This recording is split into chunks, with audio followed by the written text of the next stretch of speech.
Oh, say, can you see the light? What's the problem with you? Shouldn't have turned down those cue cards. Oh. Welcome back to United States of Australia. I am the Aussie guy, and it's a big episode. We have a massive guest, so let's get into it. First of all, as is here every week, is your friend and mine, just Josh. How you doing, brother? Doing good. How you doing, Ozzy? Not bad, not bad. I've had better weeks. Yeah, well, we were just talking about Ohio State a second ago, but Yes, sir. yes.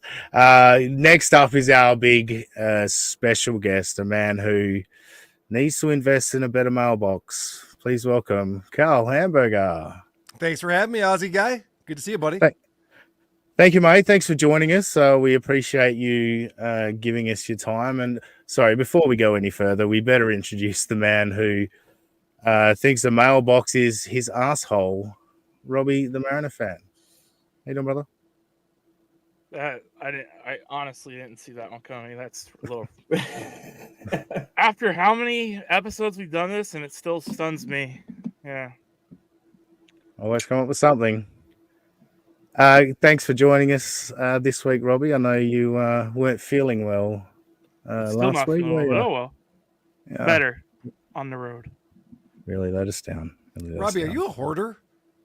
No, these are Cookbooks. my dad's books in the background. Most people don't find the most cluttered part of their house and then film in front of it. Yeah, well. Okay. I've asked to move these bookshelves, and he said you can pound sand. Just get more bookshelves and take some of the books off. They're not supposed to be piled on top of each other like that. Yeah, I know. He It's doesn't stressing wanna me move, out. Is it at least I will- alphabetical? Can you find shit? It's filed by the Dewey Decimal System. It better be. There is a very complex system where he can find a book at any time, and he refuses to tell any of us how it works. So Does one book pulling it out open like a door somewhere? Yeah. probably we're not allowed to. It's a That's weird pretty good. situation. Yeah, you have said before that your dad always notices if you've taken a book. Yeah, he owns That's over crazy. 10,000 military history books. I could take one; he would notice within 24 hours. Wow. That's crazy. Dave was saying that I should turn around. This is art behind me, motherfucker. This is art. Tremendous. What a great start. Yeah, Karl, well, I mentioned your mailbox, and I do want to talk a little bit of Stuttering John later, but everybody around here that is regulars around here know that there's one topic we get to first. So let's get into Aaron's boring, and April adds nothing. It's gonna be great. We're scripting this morning. Come on. It's time for Movie and the Scrimp. It's time for Movie and the Scrimp. It's gonna be mediocre as fuck. It's time for Movie and the Scrimp. Yes, it is time for Movie and the Scrimp. I have not worn my steel toe sweatshirt in a very long Oh, time. Very nice. Representing today. My buddies over there. They are a collector's item now. Although there are rumors that the store is going to kick back off again. Karl, what's your thoughts on that? Like, what time frame do you put on the steel toe store going up? I would not put an over-under on that. He is so lazy. He never gets anything done. And the proof of it is this thing where he's now showing the super chats up on screen, something that he claimed he didn't know how to do for all this time. All it took was Alex Stein texting him a link to a YouTube video that explains how to do that in OBS. He's like, oh, I guess you can do this. You know, you could have also Googled that yourself, Aaron. You didn't need Alex Stein to take time out of his day to show you how to do that. But also, I don't understand.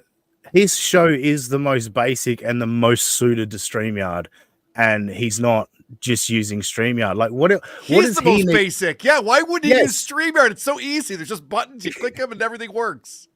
Yes, exactly. Like I don't understand why he needs to go through OBS. Like I understand for all these other shows that like you've got super tips going on and all these other different things going on. Melton's got different things going on. Like I get it for people that are high tech, but he is the most basic of basic. It would be very simple for him to run through StreamYard. But look, I guess he continues to keep liking to keep making mistakes. What I wanted to get into this week, you guys almost started touching on this little piggy. God, I blanked on the name for a second there. Melton brought it up briefly, and I found a clip earlier, like just before we went on. I was like, oh, this is perfect to get into this discussion. So Melton brought up the fact about his kids and his daughter cutting the pictures out, and this clip just happened to pop up on my YouTube, and it's 2 weeks old, but it's a Stalin 19 clip. I clipped a little bit out of it that I sort of wanted to play to start some discussion, I guess, about what's going on here. I think I'll be seeing April Anderson ever again. Thank you. I have no intention to. All her lies and horseshit. But don't worry.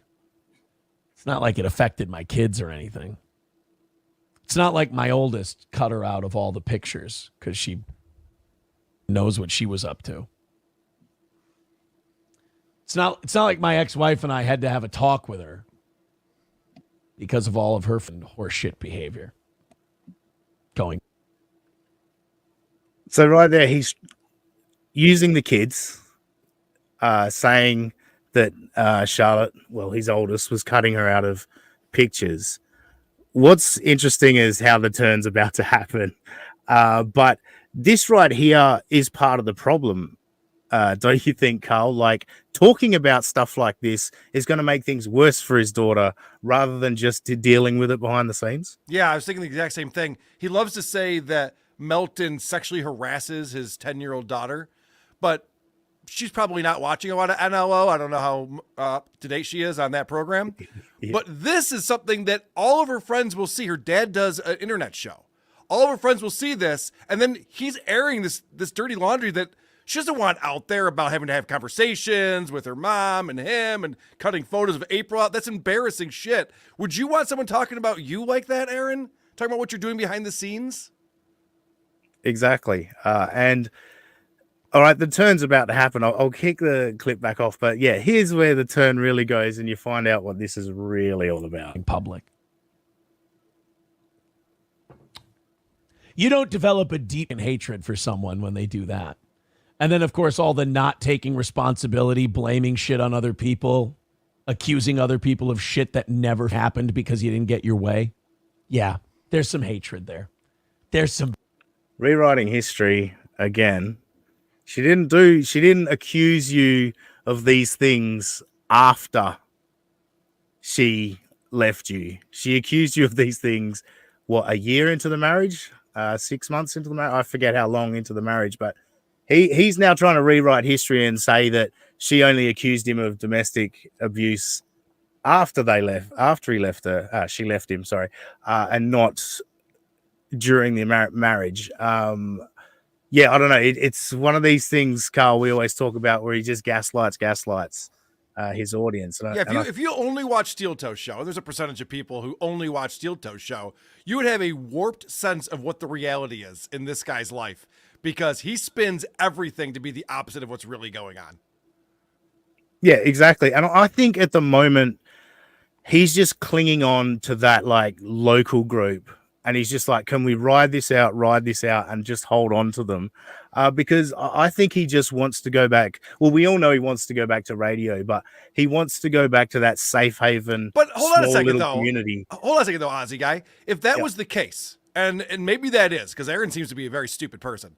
If that were the case, wouldn't it be smarter to not even address any of this shit? Of course it would. Wouldn't it be better to not bring up Melton and Chad Zumock? And Chad's doing great now. I love him. He's really funny. Why are you bringing this shit up? Because all you're doing is inviting people to go check out what they're saying and doing. And he'd be way wiser to just do his show. Do a show for his redneck audience that loves to chant the N-word and do that on Rumble and make your $48 an hour and call it a day. No, I agree. He should not talk about any of it, and that's his mistake. But it's clear that he doesn't want the attention of so many people like scrutinizing him. Like he's realized he gets exposed very quickly, and he's got this dumb group of people that he can fool, and they keep giving him money. I just think he's just trying to cling on to those people because there's no explanation for why he's behaving the way he is and why he just keeps stepping on rakes, as you always say about Stuttering John. That's an excellent freeze there again. Yeah, that is a great freeze, and I think that's actually pretty much the end of that video. Deacon hatred. So That's such a smug look on his face where you pause before. Yeah. There's so many smug looks. That in like 10, 15 years, he's going to be a doppelganger for Mel Kiper, and that's not a good look. Oh, yeah. That's not a bad. The hair thing, it's dead on. Mel Kiper's got a lot more hair though. Mel Kiper has it stood up at the front. He's got Dracula from 5 years ago and now of Aaron, he is aging rapidly, so I could just see it. I think this last year has aged him quite significantly. He's aged presidentially, you could say. He has a very stressful job, Aussie guy. Trying to reach 2 goals on specific days. That's a lot. That's a lot. I mean, he has night terrors about it. I mean, you guys, you've all had I used to be a short order cook, so I'd have the dreams with the tickets coming up and you can't keep up. It's so much coming in and you're getting overwhelmed. He must have goal nightmares that are mesmerizing. Well, actually, it's funny. Yeah, you bring up the goal, and it's because it's not something that I was particularly focused on this week. There's a couple of little things in there, but I was talking to Lucy Tightbox, Kaylee, last week on the show.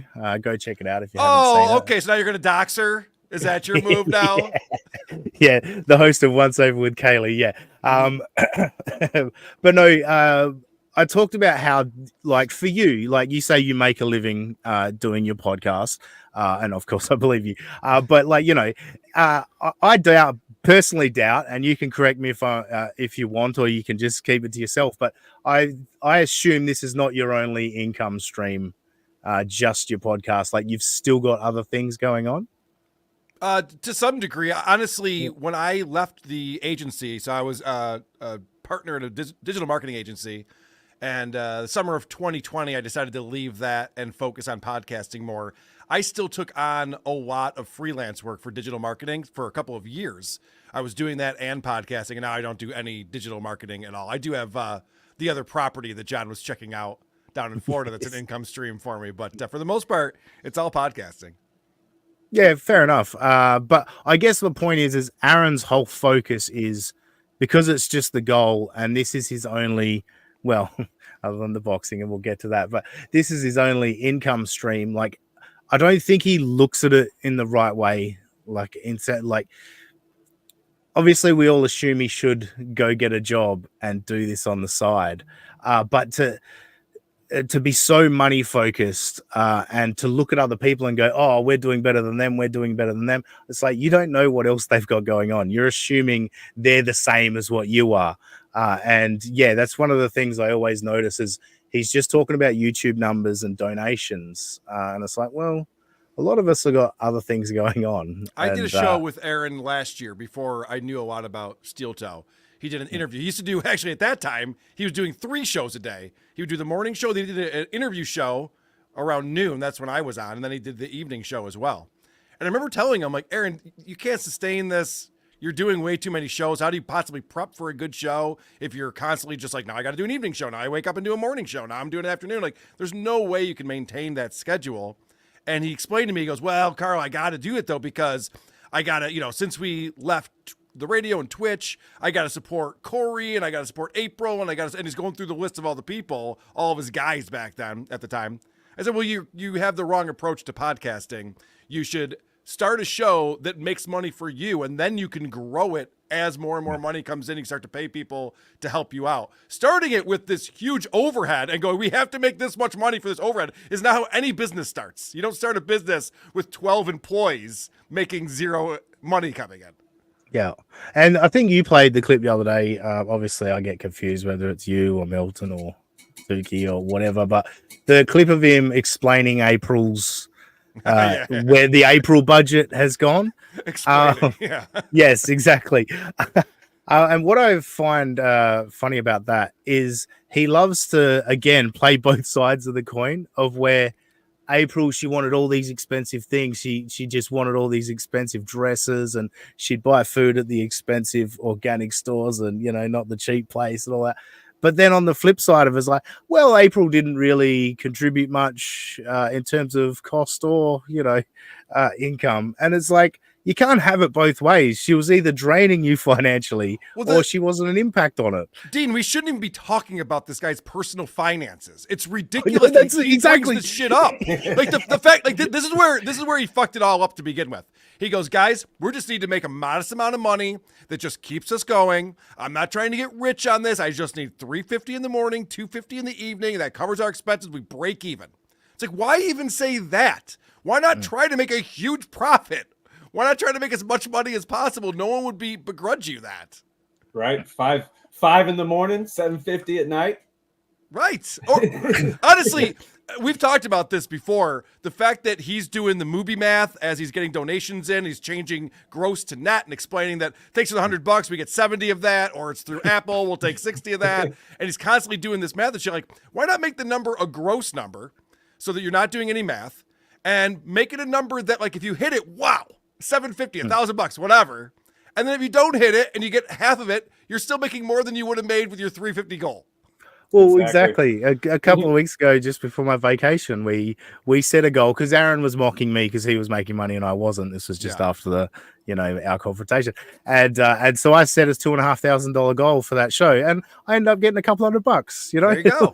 It was awesome. It was like I wasn't going to get that money before, and you know, it happened to work. So everyone's better at setting a goal than Aaron is. I've discovered that, whether it's us on this little picky or Blind Mike or you.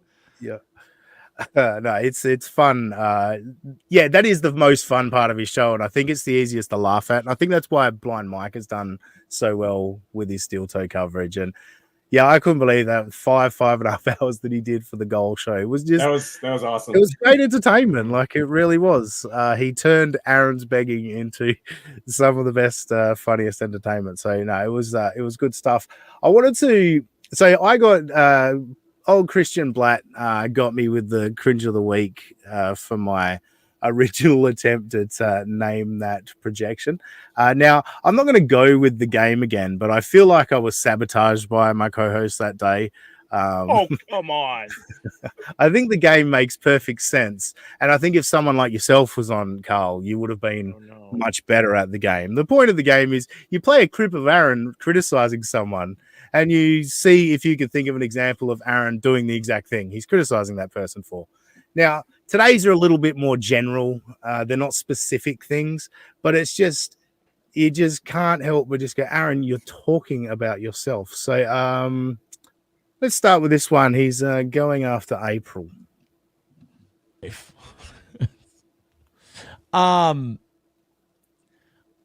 She doesn't really have a strong conviction one way. I think like everything else in her life, it depends on how it affects her, and then her morals are flexible. I would say. Morals are flexible.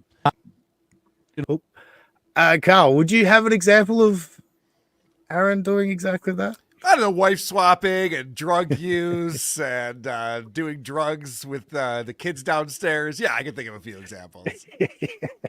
And not to mention just the Gino thing and the Keanu thing of like he needed to pull them aboard straight away because he needed to get to them before April. And then as soon as April got to them, it was like, they're fucking useless. They're pieces of shit. You know, like it just, all of a sudden it changed. I love when he calls Keanu a piece of shit like that. When that guy is calling Keanu a piece of shit, it's like, come on, man. Like, what are you even talking about at this point? I'm trying to think if I've ever had a regular co-host on my show that I've badmouthed. I can't imagine, like Kevin used to be my co-host. Croge was on the show for a long time. I can't imagine coming out and being like, that fucking Kevin guy's a real piece of shit. I hated him on the show. He was terrible on it. Like, that's an insane way to be. No, I agree. And like we had a co-host leave. Yeah, and we've had a similar experience. look, and privately behind the scenes, I was probably a little bit of a dick to her, and but she was sort of You not put really your dick interested. in what? I was Yeah, being that a was dick. a weird sentence. I was being a dick to her. Anyway, and she wasn't really interested in the show anymore. And then that was it. Like that was all we ever. That's all we ever said. It was there was no. I'm not going to sit there and go, "Hey, this person I force fed you for 2 years, she sucked, and she never should have been on the show." Like that's ridiculous. Yeah, the and I don't know if you have this in your clip package, but the revelation that he came out this week with, that every episode of Steel Toe between November of 2023 and March of 2024 is garbage. Oh yes, That's holy what I actually did shit. see, and I was like, "So you're just admitting you stole money for all this, but you're like, thanks, man. Like, Yeah. I'm glad you stayed." It was just wild. It was Well, like I'm committing. yeah. It is wild, legal- Robbie, because it is wild because if you think about April 1st to June or whatever, where all of a sudden the truth was starting to come out in drips and drabs, and we learned about this crazy relationship and the drug use, and everyone's tuned in and everyone's watching that. Okay, that was an interesting little era of Steel Toe. Now what is it? Is he going to look back at this era when he wasn't allowed to talk about anyone because of the HRO and the pending felony, and he's got these court dates and he's checking with probation officers?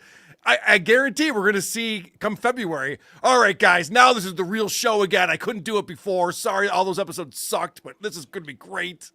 It's like It reminds it's me always of lying. politicians when they're running against somebody and they're like, "This guy's a real piece of shit. Like, you should never vote for him." And then in general elections, like, "This man has been a man I've respected my entire Yeah. life. Yeah. And I'm so glad he's our Yeah, nominee." JD Vance and Trump is a perfect example of that. Well, Yeah. remember Ted Cruz? I was like, "No, I'm going to tell the real truth about Trump." And this is coming from somebody. Yeah. Anyway, like, just vote. Yeah, it just reminds me of politicians doing that. Yeah, good call. Indeed. Let's go to our next projection clip. Like, it's like, could you keep making mistakes? Like, how many more mistakes can you make? How much more of a piece of shit can you make yourself look like? You make yourself look like such a piece of shit, people don't even have to respond to you. They just have to point at you and go, right? He does that. I mean, that's what we do to you, man.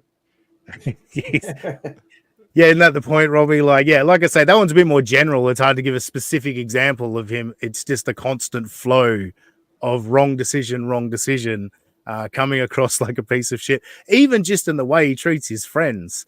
Have you seen some of the stuff, Karl, of how he's been treating Johnny Crutches lately? Yeah, I think, and this has been going on for weeks. You know, like when you're in a relationship and you don't want to be the one to dump the other person, and they're both trying to like get dumped.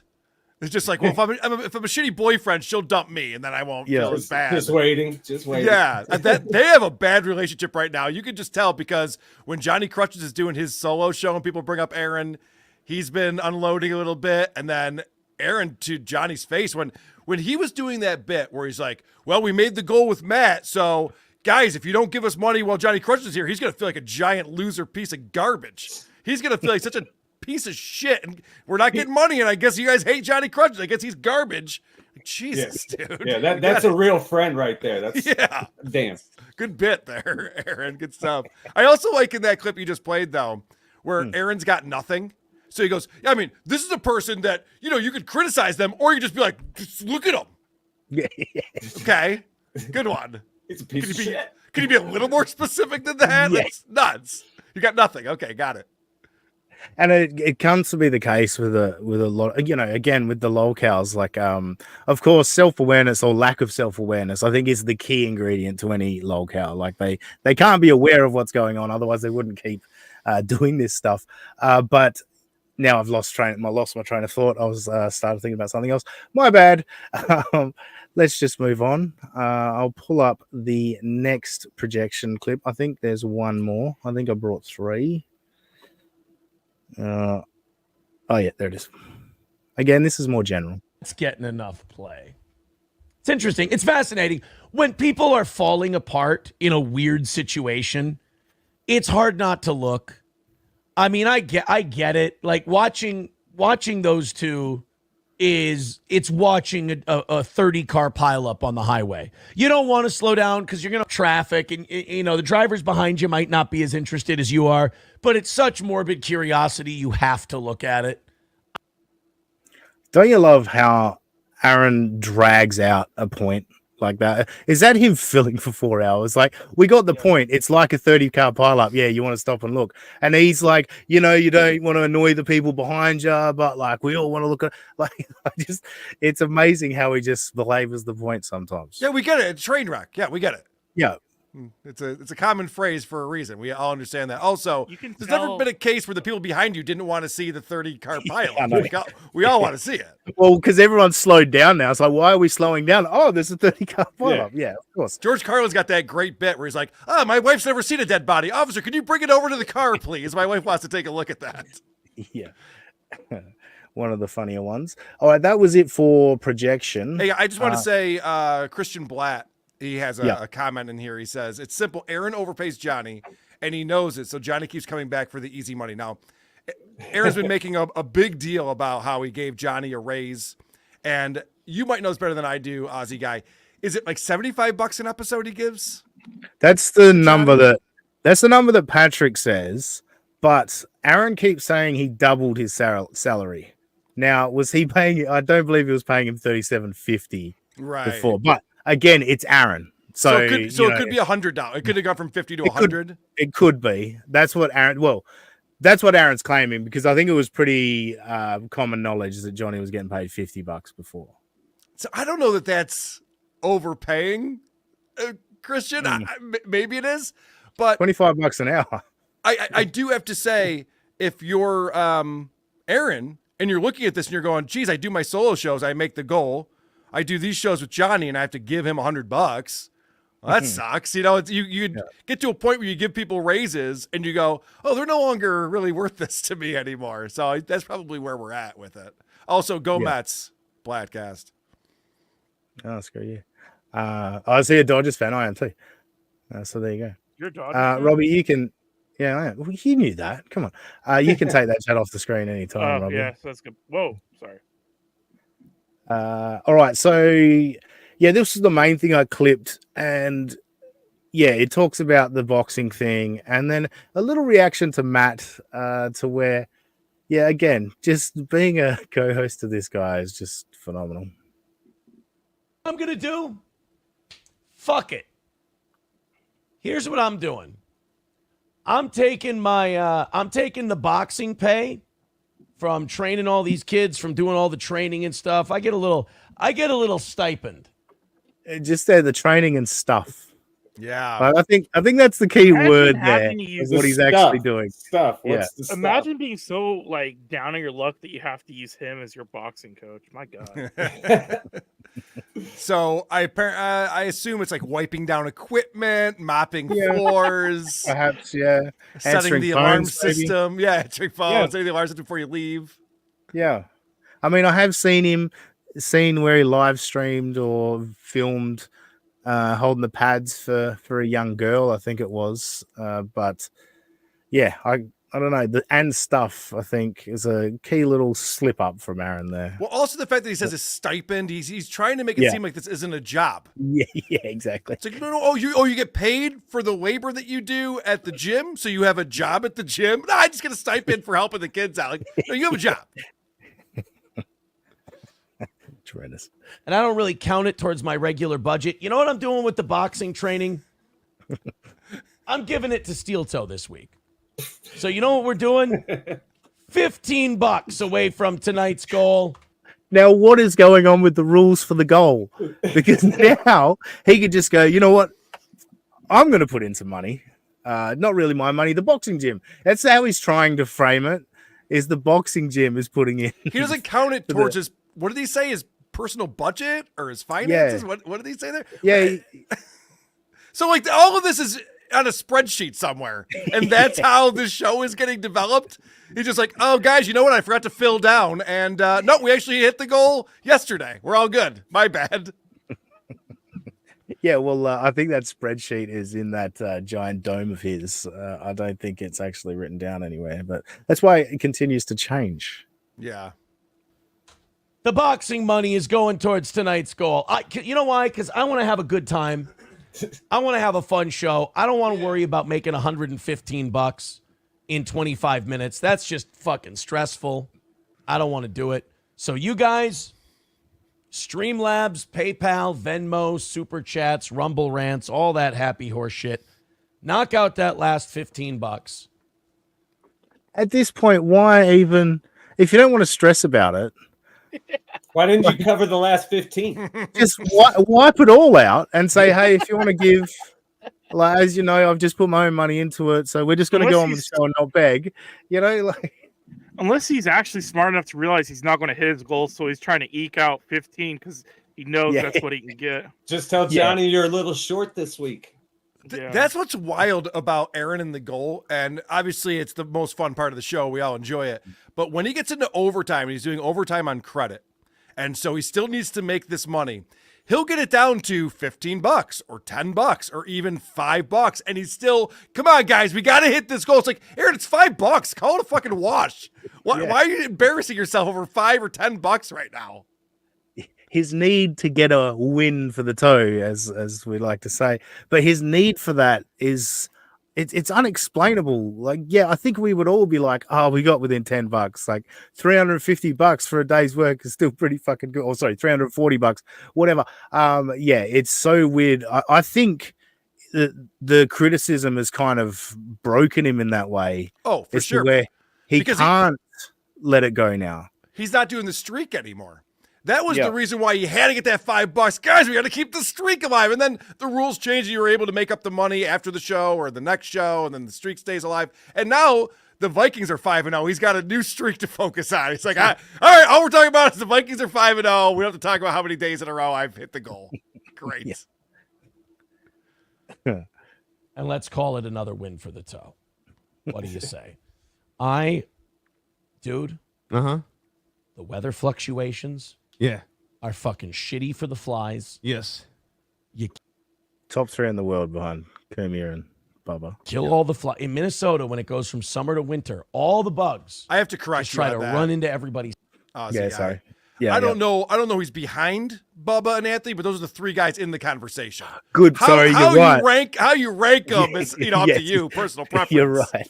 But Aaron's top 3 for sure. And as he's recently mentioned, Anthony Cumia is a nobody now as well. Oh, yeah. So it's amazing how that happens.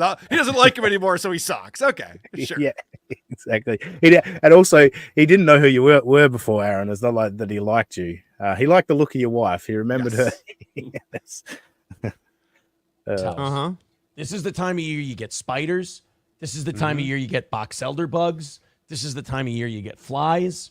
Because everything's just going as fast as it can, because it's nice out during the day, but it gets cold at night. Yeah. And everything just tries to get into your fucking house. And what happens is, since we've been going up and down, what's funny is, I don't know how it works in Minnesota. He said in Minnesota, for me, the flies are just starting now because it's getting hot. And they annoy the shit out of you in the hottest part of the day and all day. And then at nighttime, they leave you the fuck alone. I mean, there might be a few. That's fascinating. Please go on. Yeah. No, I am going to skip this forward. I didn't realize how long it was. Someone says it still says 115. Oh, there you go. Sorry, Rumble. $15 away from tonight. Yeah, tonight was just looking until Jack Brennan came in and fucking saved our asses. Tonight was looking really slow. It was just, I didn't want to start off crabby this week, so I'm taking the boxing and I'm throwing it at the show, because I don't really have that earmarked for anything. So I'll throw it in there. And we're now $15 away from knocking out. So do me one favor for doing that. Knock out that 15. I knew where that favor was going before he even said it. What do you need, Aaron? What do you want? What do you want? Oh, money. Okay, right. Got it. Yep.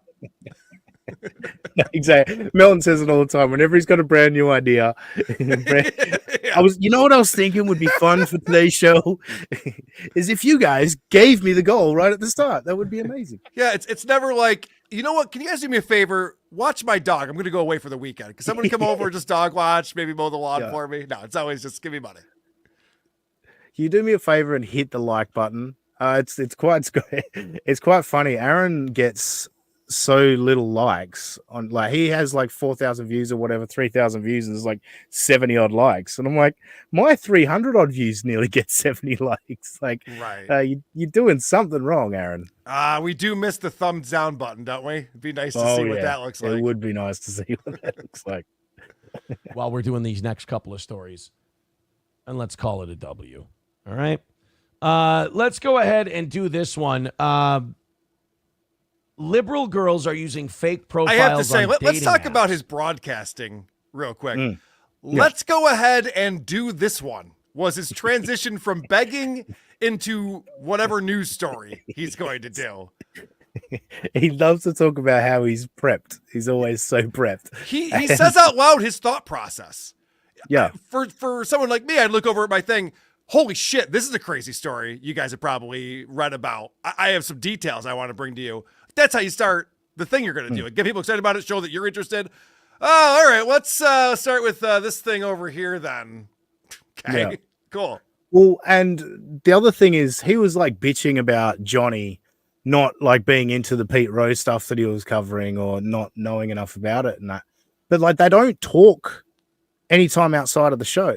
Right. And like, for example, like Robbie wasn't here last week, but had Robbie been on the show, Robbie, what message did I send you? Because Robbie's not a Metallica fan. We're going to be talking Metallica. And I sent Robbie a message and I said, hey man, I know you don't like Metallica, but can you bring something and having some thoughts and opinions on Metallica? Maybe, a little bit. Yeah, research a little bit and maybe, come in with some thoughts.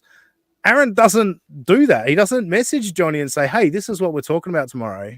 Blah, blah, blah. Maybe he'd look into it. Like, it's just, yep, let's just show up and see what happens. I had to explain that to Ray DeVito. I'm not an NBA fan. I don't follow basketball. And I was doing Ray's show, and he immediately started going into these multiple NBA stories. I go, Ray, could you just give me a heads up next time before the show? I'll do my research so I can talk to you about this shit. I just don't follow that league at all. Yeah, no, it's a great point. This is building up. I just wanted to show this one last moment between Aaron and Matt, and more things like this are happening with both of his co-hosts. Liberal girls are using fake profiles on dating apps to catfish men into voting. Could you do me a favor? Yeah. Could you set your phone down? Yeah. My phone didn't Because it's vibrating and I can feel it in the table. It shouldn't have. And it's driving me nuts. Because it makes me think it's mine, and that's where like notifications come in for like contributions. Right. And I'm just sitting here like distracting myself from the show. Gotcha. So sorry about that. Liberal girls using fake profiles. All right. So, that's the end of that one. He's getting snarkier and snarkier. And I know he loves Matt. Matt is the most useless thing. I mean, I won't say that. There's plenty of useless things sitting on podcasts. We got Josh right here. But Wow. But no, yeah. No, but Matt is useless. He is just there to sit there and go, yep. Mm-hmm, you know what that was that we just witnessed was the Pavlov's dog thing, where all of a sudden ringing the bell and they start salivating. So to Aaron, that buzz on the table means money's coming in. And then when it wasn't money coming in, it was like he was losing money. Yes. You know what I mean? Like Pavlov's dog's just like, oh, now I'm hungry. Now I want food. You didn't have food a second ago. You heard a bell and now you're pissed that you don't have food. It's the same thing that's happening to Aaron. 100%. He's a simpleton. Right. And Matt was like befuddled. He was like, I don't know. My phone didn't vibrate. Nothing happened. Right. I wonder if Aaron's bouncing knee under the table. Maybe that's what hit it. Bumped the table and made it go. I don't know. But yeah, he was none too pleased with Matt there. Yeah, he was trying to start a rally for the goal gun. The dynamic there was interesting, wasn't it? Because you could tell it's stewing in the back of his head. He's going, yeah, so liberal girls, what they're doing is, man, are you going to turn the fucking phone off? Boy, okay. Oh, dear. Before we move on, Carl, there was just one other person I wanted to bring up. Actually, I've been working on an impression. There's a bit of a visual to it, but let's see if you can figure out who I am impersonating here. You're a loser. Is it Rob Saul doing Shuley, or is it Rob Saul doing me, or is it Rob Saul doing Anthony Cumia, or? I think it was just Rob Saul. Okay. But you're right. They are all. if you can impersonate Rob Soul, you can do all of Rob Soul's impersonations. Right. Yes. Because it is the same voice for everyone. Why wouldn't Rob Saul just open a thesaurus? Just figure out another word to use to call out the people he doesn't like. Yes. Well, I happened to catch something today, and it just intrigued me because I was like, I did already have a clip ready to go, and I thought, yeah, this gives us enough reason to talk about. So, Rob Saul versus Vince the Lawyer. Now, first of all, I just want to, for context, Carl, I just want to play a clip of Rob Saul talking about Jenny Jingles, the lovely Jenny Jingles, one of the sweetest women in the world. Keep talking about me and what type of women I'll get while you pretend to be in love with this old I don't know. hag Jenny Jingles. What a disgusting, horrific, rotting looking corpse cunt of a wife you have. Now that's pretty. I mean, I got to be honest, Carl, about that one. Yeah. If a funny person said that, you'd probably laugh. Like, what an horrific, so over the top. Right. Yes. Yeah, right. But like there is serious anger and pain and frustration in his. Yeah, he really means it. So I just wanted to play that just to give a little bit of context for what is now. I have a weird question for you, Aussie guy. Yeah. And listen, this is not something I deal in, so I don't know the answer to this. Yeah. Is there anywhere in YouTube's terms of service that says you can't harass someone for their physical appearance in a grotesque manner like that? Oh, okay. I was just curious if that's going to get John's channel taken down or not. That's all. Yeah, no, that is Vince the Lawyer, who comes up in this next part, has pointed out many times. He refers to it as the Hamburger rule, I believe. That's right. Yeah, because it talks about making fun of someone's crooked teeth. Yes, that's right. And, that's the example given in the YouTube's terms of service. I made it, baby. Yes. So Vince the Lawyer has been having a bit of fun. And look, I know you don't find Vince the Lawyer funny at all, Carl, and not overly impressed with him. But there's certain things where Vince the Lawyer does make me laugh, and it's stuff like this. To get this out of Rob Saul, I'm pretty impressed with Vince the Lawyer. Yeah, Vince, you can't be going on and it's fact that that's like my mother and you're going on saying trying to hook up with my aunt. I mean, that's just some despicable shit to say, Vince. But go ahead. I guess you're a lawyer. You'll find a loophole around it. But listen, I have my lawyers too. I'll be more than happy to do a cease and desist if you want to make up alleged tales. Make up alleged tales, which I don't know that sentence makes sense. But you're onto something there.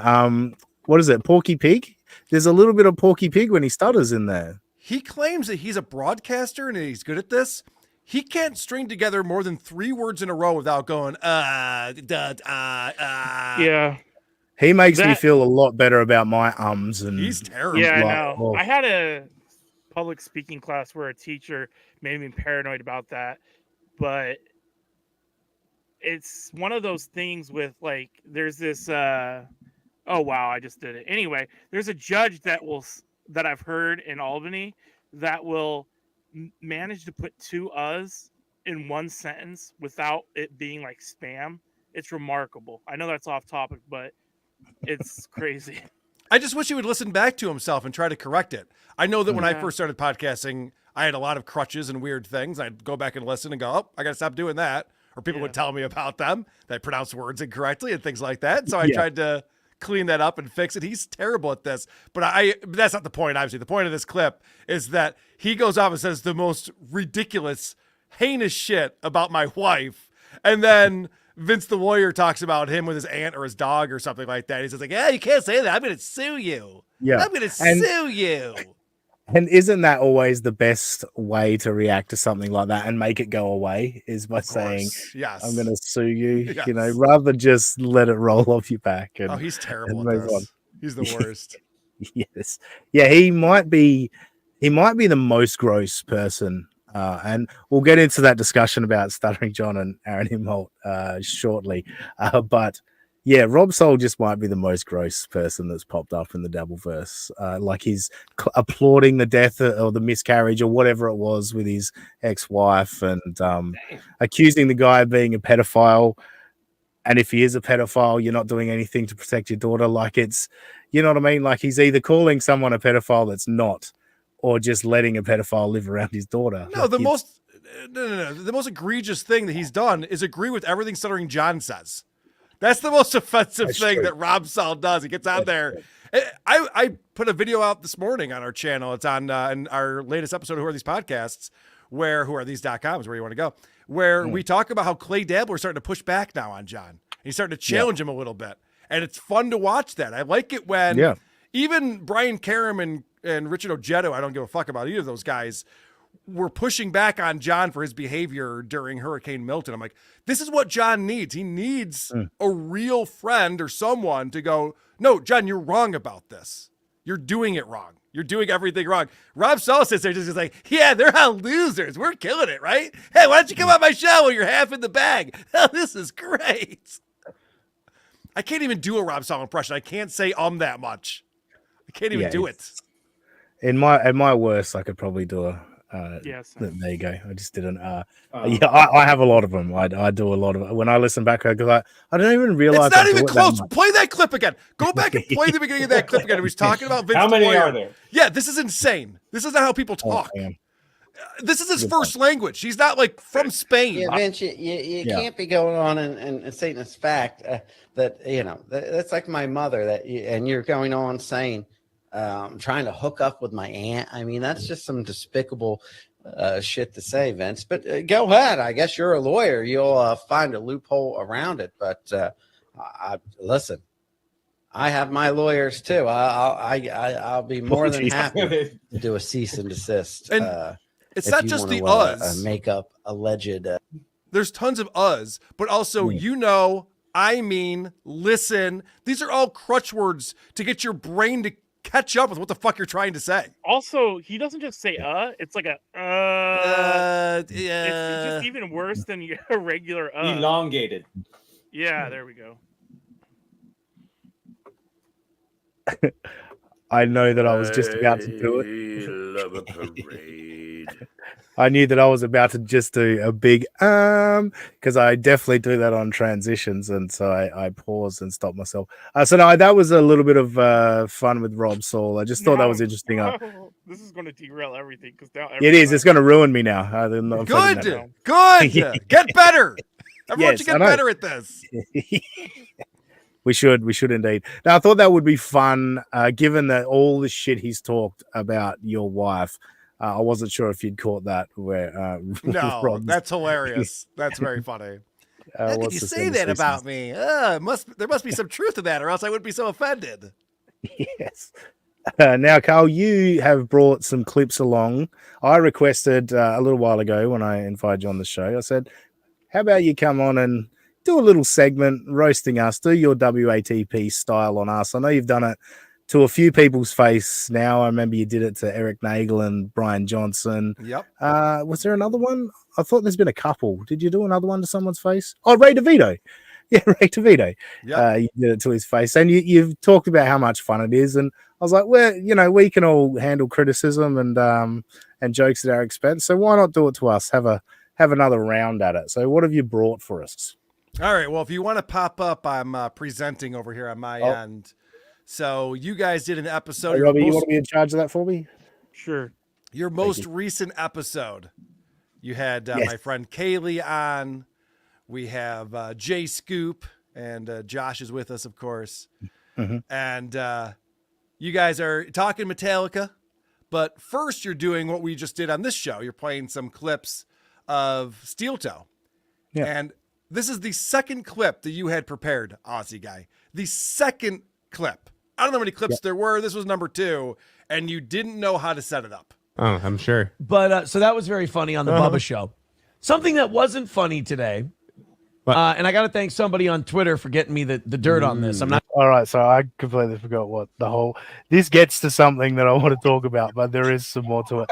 So this is where we get to the gun sponsorship. So Oh, okay. So you just needed a reminder in there, and then you can set up the clip properly. You didn't want to like write that down in your notes. Yeah, that's a good point. Good point, Carl. Yeah. Listen, it happens to me. I have 80 clips that I play on a show sometimes. Yeah, two clips in, yeah. Yes. And every now and again, I'll get a little frazzled, but I have it in my notes. I can refer to them and figure it out. So that, and I think I only had 2 clips for the show in total. So right, so it didn't make a lot of sense. But you're operating on a whole different time zone. I'm sure it's difficult. That's right. Yeah. So then you start bragging about how you don't have to talk about what you do with your kids and how you spend time with your kids, making fun of Aaron for doing just that. But as you're explaining, you don't do that. You do just that. Yeah, that's why I'm kind of rubbing it in his face. So like, hey, dude, I literally was barely apart from my kids for the last 10 days. Like, spend the entire time with them. That was so much fun. It was such a great vacation. Like the kids experiencing new things, seeing these like thousands-year-old Aboriginal art and shit, enjoying that with your kids is phenomenal. This guy, it's got to be a presentation for the internet.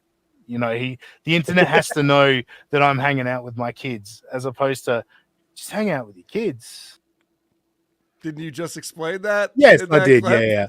Yeah. But I also did set it up with, that's why I'm rubbing it in his face. But, I also am a believer in like, don't be a hypocrite. So, no, that's a good point, Carl. You could have just said I went on vacation. I spent the last 10 days with my kids. And then we did this, and then we saw that. And then they said I was the best dad, and we high-fived.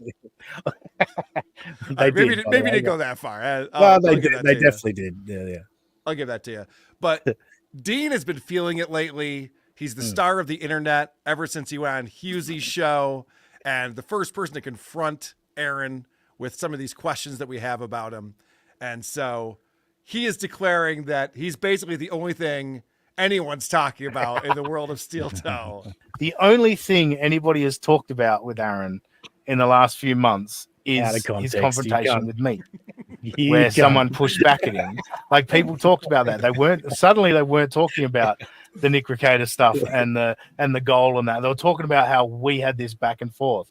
And at no point in his mind did it click to be like, hey, maybe I should have someone that I could go back and forth with on a show rather than just a lapdog to agree with me. You know what I mean? Like, none of that ever. He thinks he's the Anthony Cumia, and he doesn't realize he's the Opie, and he needs to find an Anthony Cumia.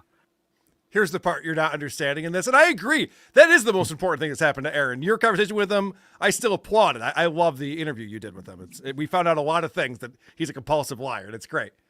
But he hated that. He doesn't want to be exposed. Yeah, good point. Yeah. There's no way he'd be like, I should have this Dean guy on my show every Friday. We can hash it out. Yes. He hated that so much. He was ready to take his ball and go home. Yeah. Well, and I'm certainly not suggesting that he should like call me and like we should team up. All I was saying is maybe you would think we shouldn't just have agreements all the time. Like, maybe I should allow people to push back, like in his own way. You know what I mean? Still control it the way he needs to control it, but maybe have a little back and forth on a show rather than wouldn't it be neat if Johnny Crutches watched, I don't know, 6 hours of NLO and then went on his show and went, holy shit, dude, I didn't realize this was going on and that was going on. Yes, I agree. That would be a more entertaining product, and Aaron will never, ever do that, of course. But I don't appreciate you cutting out the part beforehand where I said, other than the goal and the Recator stuff, that, of course, is what's been talked about. No, that's not what I heard. I listened to this very closely. I think you were actually pumping yourself up. You're like, I'm the king of podcasting now, and everyone knows it. I read the internet. It's what everyone's saying on the internet. I was like, all right, calm down there, Dean. There's been a few people that have said it, but it's fine.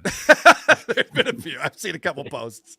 Yeah. So now they're talking about the fact that Aaron just does podcasting to make money. He's not passionate about it. He doesn't really care about the product. He just sits down. If he can make us $350 in the first 10 minutes and sign off, that would be ideal for him.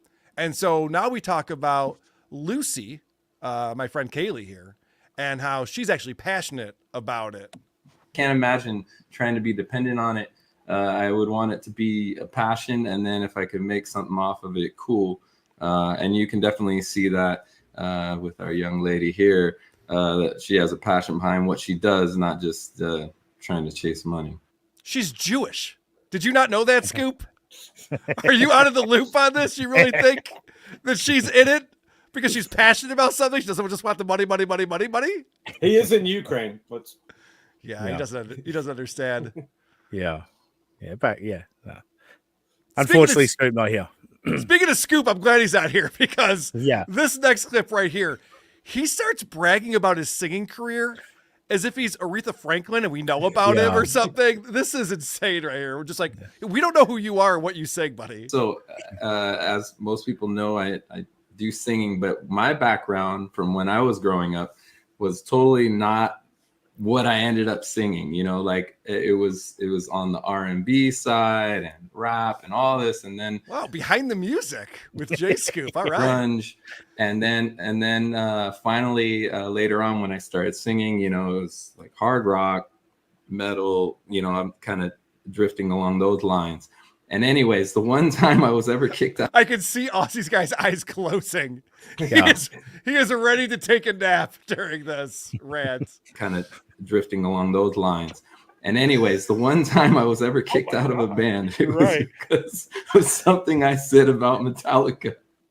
Wow.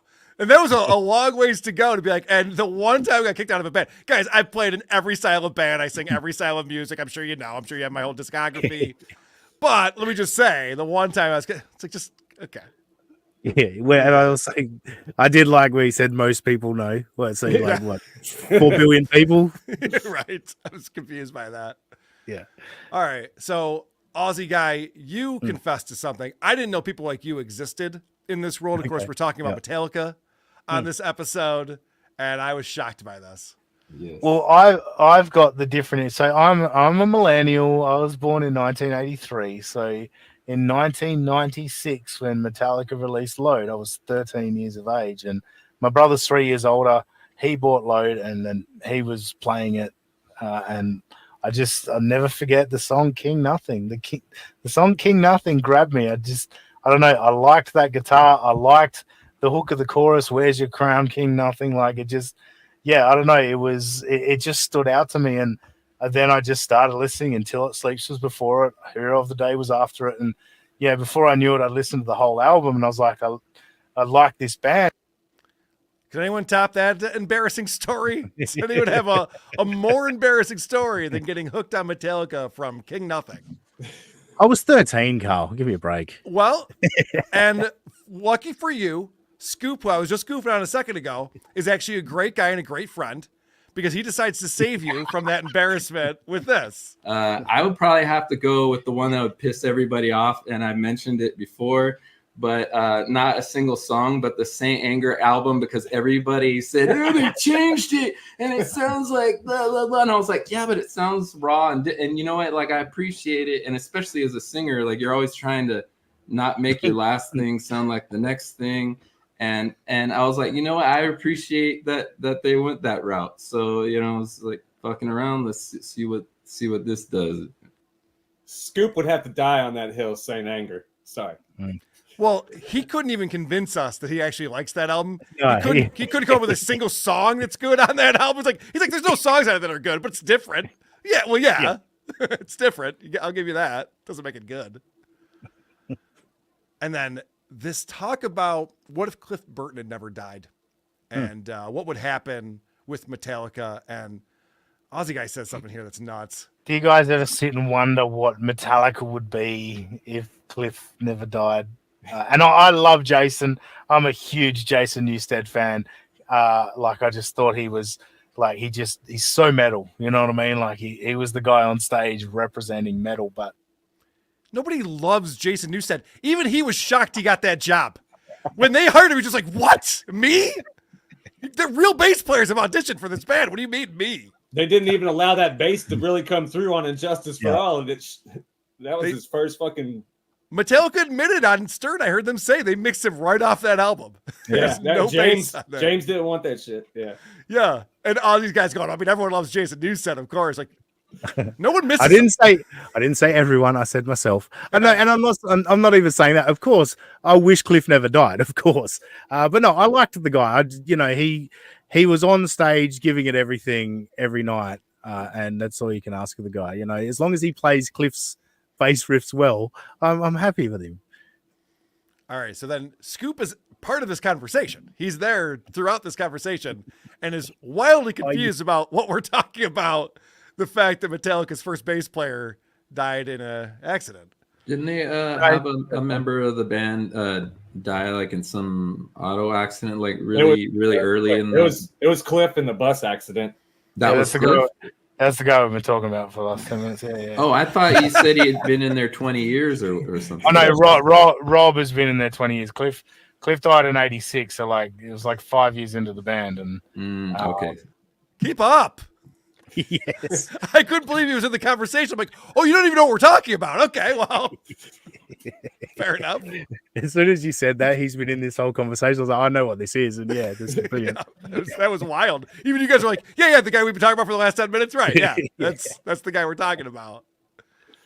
All right, I just have one more clip on here, and it's kind of a critique that's based on my own personal thoughts about Metallica and some of the projects that they've done, but I'll let you know what my thoughts are after you hear this. You know, linking up with the San Francisco Symphony to just take it to another level of just like how beautifully written this music is. And like, I think a lot of people miss that, and the fact it's metal, so they don't think of like how actually beautifully structured it is. And that's what a lot of them in the San Francisco Symphony talked about. I was like, this music is so symphonic, and James would be like, yeah, I don't know, I just put my fingers here and went, but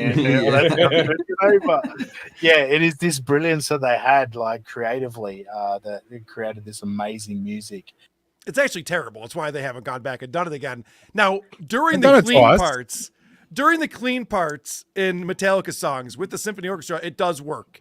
There is something to that. As soon as it gets heavy, it sounds like I'm standing in a hallway and there's a symphony orchestra rehearsing over here and Metallica rehearsing over here. And I'm hearing the blend of both things. Like none of it's fitting together at all. It sounds like shit.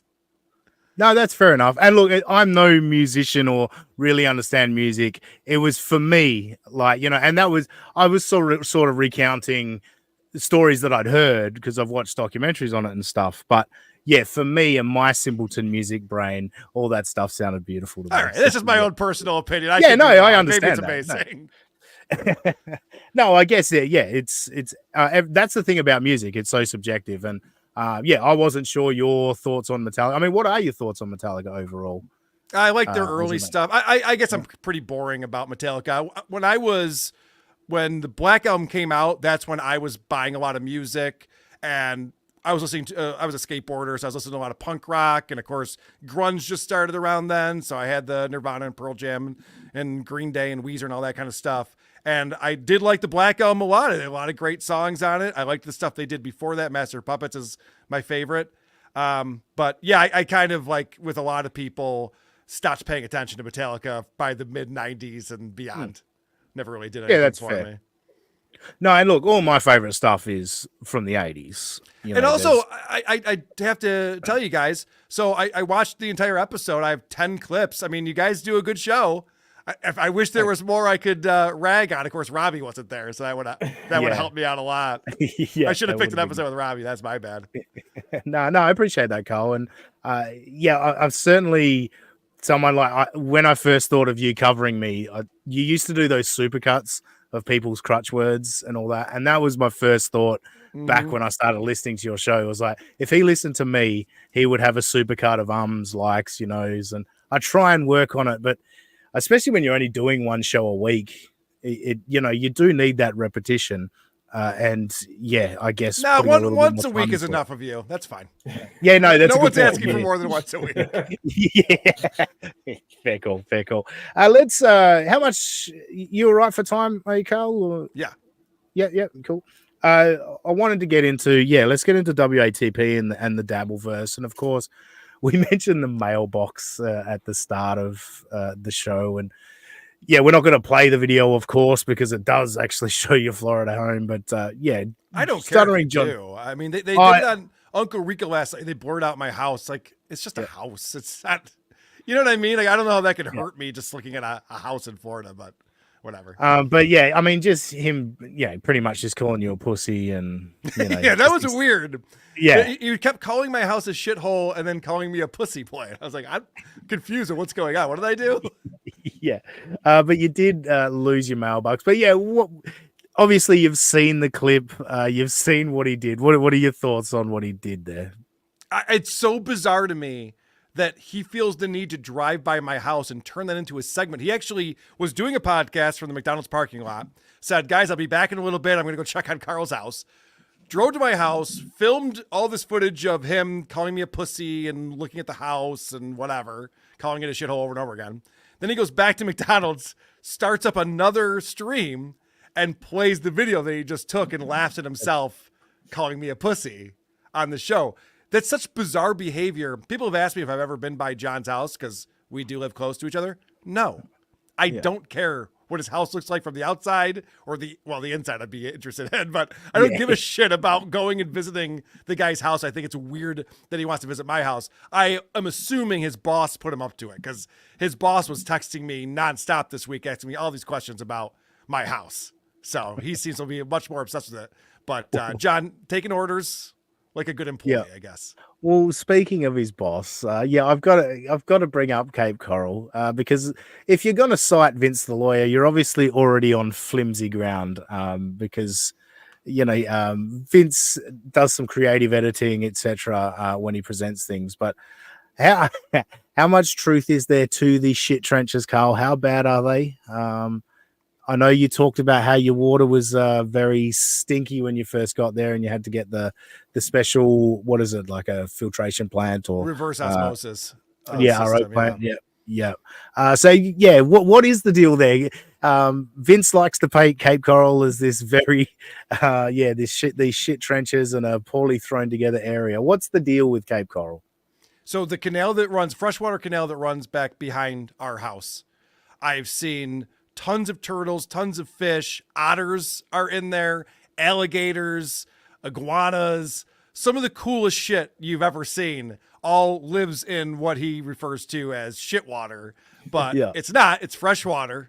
And there's a ton of animal life, and it's a very cool place to just zone out. And I sit in my pool and I stare out at the canal and watch alligators go by, and it's a blast. Here's the deal with Vince the lawyer. Once you figure this out, everything makes sense. Vince's form of humor is saying the opposite of the truth and pretending that's the truth. So when he says things like, "Oh, Karl's wife's actually lovely. I think she's very attractive," that's part of Vince the lawyer. And John still hasn't picked up on this yet.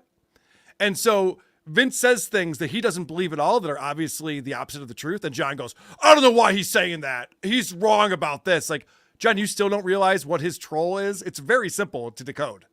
That's all it is. Vince likes to fuck with retarded people. He says he loves to say Bob Levy's smart, and that infuriates John.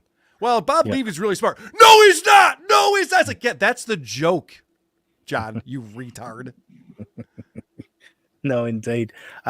Another thing, and this one kind of bugged me a bit. I want to go over the Shuli network because a lot of people, not a lot, but occasionally you get like a super chat to a show or whatever where they say, "Will you disavow the Sandusky network?" And what I find, I guess, a bit annoying about that is how far that Vince and John and Kevin Brennan go by calling them all pedophiles. But on this show a couple of months back, I sort of played a couple of clips of Shuli, and I really feel like the Shuli network handled that situation really poorly. And that kind of gets swept under the rug because of the way those guys overreacted and wanted to make it this bigger thing. But sort of to spend 12 months lying about a guy that you've had no contact with and trying to protect him, and then not sort of saying, "Oh yeah, look, sorry guys that we were lying to you. We didn't realize what was going on." Like it all came across really poorly. I don't know, like, what are your thoughts on how they handled the situation? Forgetting everyone else's criticism, just how you felt they handled the situation. Yeah, I think that I can't speak for Shuli. I talked to him a bit yesterday. He wanted me to come on the show last night, but I was at the Buffalo Sabres game. But I think that Shuli would tell you he would do things differently. the way he handled it. Now, you said something interesting in the way that you presented that question. You said that he was spending a year protecting Iso. Do you think that Shuli knew of the charges? No, so his own explanation, he said they were protecting Iso from Muttering Jay and their research because he was going through a divorce. Right. That's what they were told. So they were protecting him from that scrutiny. I'm not saying they were covering up. I don't believe they knew, because why would you lie for 12 months? It makes like zero sense. And also it makes zero sense that Shuli would try to cover up something like that. How would that help him in any single way? It's just, and then it gets to the point where now you're Stuttering John or Kevin Brennan, like, oh, because he's also a pedo. You're like, okay. So you're just angry and just want to say the worst thing possible. But yeah, I do think they handled it poorly, especially the way that Shuli, the very heartfelt, teary-eyed, and I think he was feeling all those feels. I don't think that was acting by any means. He was upset. I mean, this was a close friend of his for a long time that he found out this horrific shit about. I don't think that he needed to go on the internet and feel those feels. Yeah, and especially because by the next day they're joking about it. It's like, okay, I mean, maybe we should have made more fun of this. It's a very serious thing, and it's horrific. I mean, I've said it. I've had Iso at my house. He was sitting right here behind me on the couch when we were recording a show with Shuli years ago. We went out to dinner afterwards, and it's fucking gross when you find out there's creeps like that you've hung around with. They don't announce it. You don't know it, obviously. They keep that shit as hidden as they can, but it's a horrific thing. I didn't know Iso very well. Shuli spent hours with him playing video games and whatever else. So I understand why he was upset, but the teary, heartfelt, and then donate money on our behalf or whatever thing was weird. I wouldn't have handled it that way. No, I agree. Blind Mike said it great. Like it feels like anytime there's some sort of controversy for someone, they have to do this very serious, low tone explanation and apology or whatever it may happen. Yeah, it makes it seem like you're guilty. Like, I think of getting back to the parallels with politicians, like Anthony Weiner has to come out and do this thing with his wife next to him, and gosh, it'll never happen again, and I don't know what I was thinking, blah blah blah. And then he's like, then he gets busted again. You're just like, okay, I mean, this is not heartfelt. When as soon as you're trying to be heartfelt, we're not buying it. So don't even bother. Yes, indeed. So some of the other people that were caught up in the hurricane, I know you've sort of stopped paying attention to Chad Zumach, basically because he just basically lies to get attention. Was pretty much your summation, I think. But have you caught up with any of his hurricane streams and what he's been doing this week? Yeah, he was an emotional bitch this week. We were talking about this a little bit, I think, on This Little Piggy, where Chad Zumach is a woman. Chad is constantly feeling his emotions and acting on them. You should act like a man, I believe was a famous movie quote that he should look into. Because when he was moving his car to the 3rd floor and he's walking back and then he loses his power and he goes outside and he's like, I hate Florida. This shit sucks. We always get these storms. I'm moving out of here. I don't want to deal with this anymore. Most of the people had left Tampa. He's sticking around through it. And then the storm hits. It is not as bad as was predicted. Every thing that he has going on survives. He gets his power back and he's immediately like, fuck you. Of course I'm going to stay here. I'm not scared of the storm. I'm going to battle it. I'm the best. You're just like, yesterday you were going to leave Florida and today you're taking a victory lap over this. Yeah. What's up with that? That's not how men behave.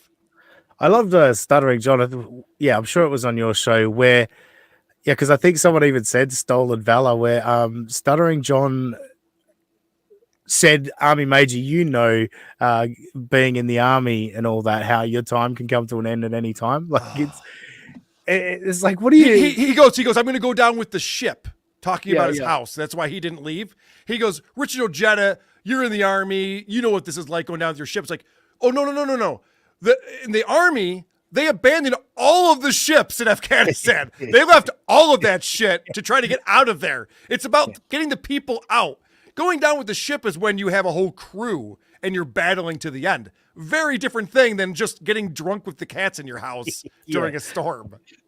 And his friends came over and started cleaning his house, which is I I couldn't let let anyone in my house. Like when I was single and living alone, yeah, I had a messy house. You know, it was just me. I wasn't actually there all that often. I was working so much. But if it got a little bit messy, I'm like, there's no way I'm bringing anybody in this house until I clean it up. You know, like this is just for me now. That's what was funny when he was showing my house and calling it a shithole over and over again. My house is very clean. I pay for cleaners to come in and clean it. It's all furnished. It's bigger than his house. And the fact that he said there calls it a shithole, you had friends over who got out a mop when they saw the state of the floor of your house. I can't even imagine that. When he said that they were getting out brooms and mops, I was like, this place is disgusting. I've never been to someone's house and been like, I got to get a mop out or else I'm leaving. This reminds me of someone in high school. No. Same deal. Yeah. This takes me back, and I'm someone, I kind of think the comedic peak of Stuttering John for me with your coverage and all that was around 2021. That was just a cranking year of just such funny comments. He was such funny episodes. He was doing Beer on the Balcony every week, and I love a Stuttering John interview. That's the funniest stuff that there is when he interviews. But that story of the people coming in and mopping reminded me of when the electrician or the technician came around to look at his oven or his dishwasher, and it stunk like cat shit, and there's kitty litter on the kitchen floor. And I know as an electrician, sometimes you have to lie down on people's kitchen floors to try and get to the spot you need to get to fix something. So I could totally understand walking into a house like that and going, fuck this, I'm not doing this job. That's an extra. John tells that story. Like he's the one that told that story, not the angry technician. I know. It's incredible to me that the things that he leaks sometimes, the other story about his son, because the bed was gross and covered in cat hair, so the son wanted to go home and sleep in his own bed. It's like, John, why are you telling us this stuff? This is not normal. It's not normal to have someone come over to look at your oven and not sweep up the floor first and wipe down the countertops. Like, just how are you not understanding to just be an adult? It's crazy. Yeah. And when he got the oven removed, and the landlord had a bit of a dig at him. I think we heard that in the background. I was like, "That's right." I didn't bother cleaning it because I knew you guys were just going to take it out. She's like, "Yeah, but you could have." I think that's what she yelled. Well, no, I think she said you could have at least wiped down the outside. I think was right. It's just everything in his house is disgusting. He's living in a new house. He's living in his mom's house. His mom owns it. It's a new house, and he's just destroying it. It's insane. So I want to, I'll close out, and then if you got a bit of time, we'll talk a quick little bit of baseball playoffs and some NFL. But my last closing thing, this has been brought up a few times, and I think it's an interesting discussion. The Aaron Imholt versus Stuttering John, who's the shittier person. Now, I'll quickly say, for me, I think Stuttering John, the reason he's bumbled his way through life is because he is such a buffoon. He is such a moron that people kind of look at him and go, oh, he's harmless. He's kind of charming in his own way because of his buffoonery. And, like he's a shitty person, but he's also so lazy and all that he's not really going to harm you. Right. I think Aaron Imholt is just smart enough to be dangerous. What's your thoughts on that one, Carl? Well, only because we know so much about these guys' personal lives. I think that when you're judging someone on their character, that's probably the place to go. And John has ruined every friendship he's ever had. And from everything, it appears that his family, meaning his wife and his kids, want nothing to do with him. They don't seem to be a part of his life in any single way. And as much as he talks about texting them or calling them, that was another crazy thing he did when he messaged his kids that if he doesn't make it through the storm, that grandma will take care of it and you'll get all his stuff or something like that. It's like, dude, tell me you don't get attention from your kids without telling me you don't get attention from your kids. If you got to throw that out there just to try to get a response, dad might die. Yeah. Okay, dad, we told you to leave, so that's on you, dummy. Thanks for making us worry about you, selfish prick. But Aaron has actually ruined families, whereas John's family got rid of him and is thriving. I worry about what Aaron has done to the first family because Ashley is like, can you please stop talking shit about me? Wouldn't stop. Had to file the HRO. Had to then take him to court over it again to explain, hey, you're violating the HRO. Like, he's fucking with people's families in a way that might be more evil and sinister, to your point. Yeah. Yeah, the immediately, like I brought up last week about the spousal privilege thing. Like there was no need for him to turn on April. Like that is just vindictive. Yep. To do that. There's nothing more that can be said. Like it is just vindictive. Do you remember? So early on, when he started leaking all this information to make April look terrible, and April sent him a note that said, "Congratulations, you won the divorce." Like that's how Aaron thinks. He has to win. Everything is a game. Everything is a micro game within a game. And so if I can make April look like shit, that'll make me look good. And so I win. And April's like, there you go. You win the divorce. But I think zooming out now, I think most people would tell you like, oh no, Aaron's actually the worst person. And people are sympathetic to what April has gone through. Well, I've got all the respect in the world for April just shutting the fuck up and going away. Yeah. And look, I hope upon hope that when all the legal stuff is settled, she does a one-off with Patrick Melton and spills it all. Patrick is the man to do it. He's the only person to do it, to interview April. But yeah, I'd like to see her on you don't an think Chad internet show. Zumock would do a good job with that interview? Jesus Christ. Could you imagine? That'd be atrocious. So yeah, a one-time thing where April spills all, I'd love to see it. But she just went away and she's not said a thing. And Aaron acts like a couple of Instagram posts is her fucking up every 2 days. Like he's in his own little world where he sees these things pop up on Kiwi Farms and he thinks it's all new. It's like, well, no, this is just more court documents. That's stuff that's already happened. Like April's just been living her life. They're clearly clean. Like I've seen pictures of them. They're clearly not using anymore. They all look so much healthier, so much they've put on weight, all of that stuff. So yeah, he desperately wants them to fuck up, and any sign of life from April gets him so giddy. But the fact is, she's played it perfectly, and I hope she hits him with a HRO too. Because there's more coming for sure. He talks so much shit about her. He's trying to ruin her reputation nonstop, and it's not going to go well for Aaron on that. But I also think that this is the one that got away for Aaron, and he's talking all this crazy shit because deep down, he is so heartbroken. That's why he had to get Slam Piece immediately to try to get over it. He's so heartbroken that Nick stole his hot wife that he'll never be in that league again. And he knows that. And I guarantee his spank bank, he's probably thinking of her when he's banging Slam Piece. It'd be my guess. His club hedonism days are over. Oh, and by the way, her latest Instagram post is the hottest picture I've ever seen of her. Really? Yeah, like the way she's laying down. Robbie, can we pull it up? Are you the producer, Robbie? Can we get on this? But no, what? The way she's like, because she's laying down on a towel or whatever, she's in a bikini, and the way her breasts are pressed against the ground, they're pushed up a little bit. They look a bit more full. You know what I mean? And yeah, I mean, she's got the sunglasses on, which is always a tell for a woman. They're trying to hide how their eyes look. But no, she looked the hottest I've ever seen her look. And I've never been a big fan of April. I'm not really into girls that skinny and titless. But, she was looking pretty good. You know, it's funny. They've been saying that April should write a book.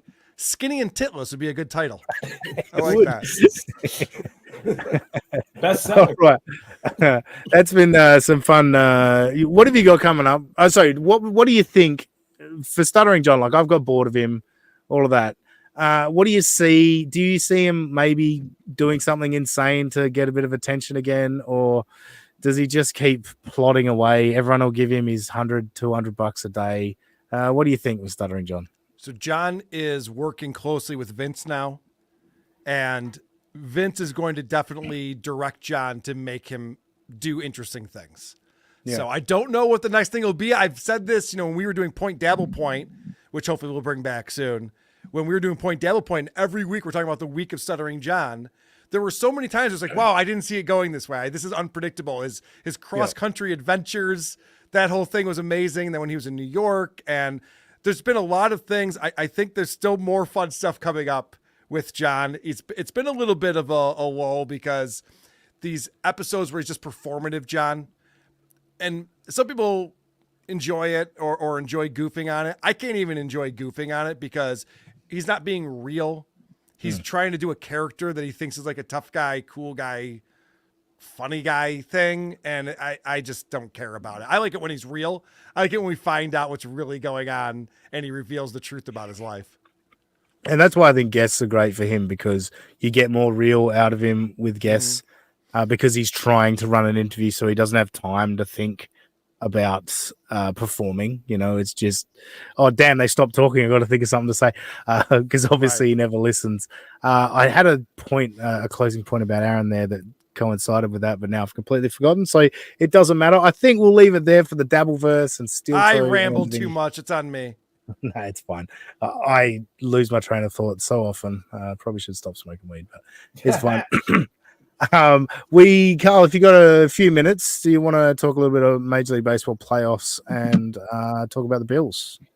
Sure, I'd be happy to. All right, so your show in Detroit has been saved by the Guardians, advancing. It still feels weird to call them the Guardians. One of my favorite movies of all time is Major League, so they'll always be the Cleveland Indians for me. But well, that's a question for you. Do you think the Redskins will be the Redskins again someday? I'm hearing some people are. I would like to see that. I would like to see that. Yeah, I think the fans would like to see it. I don't know if the NFL would allow it. Not that they could really they couldn't stop it, but at the same time, they forced the change pretty much the first time. Right. So, but they forced the change because of white women. It wasn't because of Native Americans. Of the Indians. Yeah. Right. No, I know. It was. Do you know what would? The latest poll was something like 86% of Native Americans had no problem with it or something. So yeah. And this is the thing, and I have a good friend of mine who's Native American, and he's offended by the Redskins, so he would know better than I would.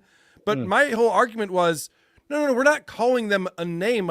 All these fans are wearing the jerseys and the logo and rooting for them, and they're this is an idol, right? I mean, when you're rooting for your team, you're not going, yeah, look at these losers with their shitty logo. They were behind it. They bought all the merchandise. Well, it's like you take the Redskins away, and it's like it's gonna disappear, and then it's like, what are we talking about? Native Americans? What? Well, there's that too. Right, I mean, we're trying to honor the culture, right? And keep, it's just get rid of it. What's ironic is people seem to have a bigger issue with the Redskins name than they did the Indians, but the Indians had the much more racist logo than the Indians just goes back to. Want to go down that path. Yeah, the Indians just goes back to the stupidity of the founding fathers of thinking they'd landed in India when they landed. You know what I mean? Indians already existed. The Indians didn't change their name to the Indians till their captain of their team was Napoleon Lajoie. So, and he was the first part Indian baseball player. So yeah, it was actually a tribute. It was actually a tribute to him. Yeah, exactly. To do that, right? And honestly, what they should have changed their name to, this would have been, because I can never remember the Guardians. I'll never remember that name. Yeah, but I remember it just because of how bad it is. Remember the old Bugs Bunny cartoons coming on around World War II, where they had those Japanese people with the big buck teeth? What about the Cleveland Japs? Then you can get a really fun logo. Even the kids would enjoy wearing the shirts. I'd root for them. They're still shitty. Yeah, look, I never thought about it that way, Carl. Or I mean, you're closer to Japan than I am, Ozzy. Is that? Well, no, I was going to say go back to Indians, but make Apu the logo instead. There you go. No, Apu's offensive now, but yeah, make it sponsored by 7-Eleven. Yeah, exactly. Yeah. Smart. Australia doesn't really think about Japan too much because they're China's bitch. So there's that. It's true. Yeah. Shots fired. No, I mean, I moved out of the way of the shot so I could hear everyone else. It's very true that we are China's bitch. There's no doubt about that. They own half our country, for fuck's sake. It's insane. Yeah, the amount of resources that come out of this country and how much we're getting fucked when it comes to cost of living and all that shit. It's insane. It is absolutely. We are insane. going into the geopolitical portion. Yeah, I don't often get political, but I'm pretty mad at the moment. Yeah.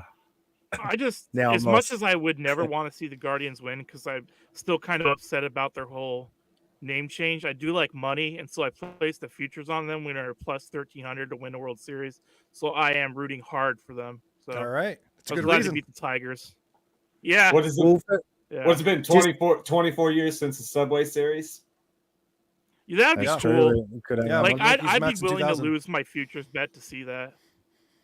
So, Carl, for you, would you prefer like the sweet pain of the Yankees getting to the World Series and losing in Game 7 to break Stuttering John's heart, or would you rather see the Guardians get past them? I was wondering why you were saying that. I'm a Chicago Cubs fan. Yeah. So I don't have a dog in the race, although I was rooting for Detroit. I have a lot of friends in Detroit, and the run they went on was spectacular.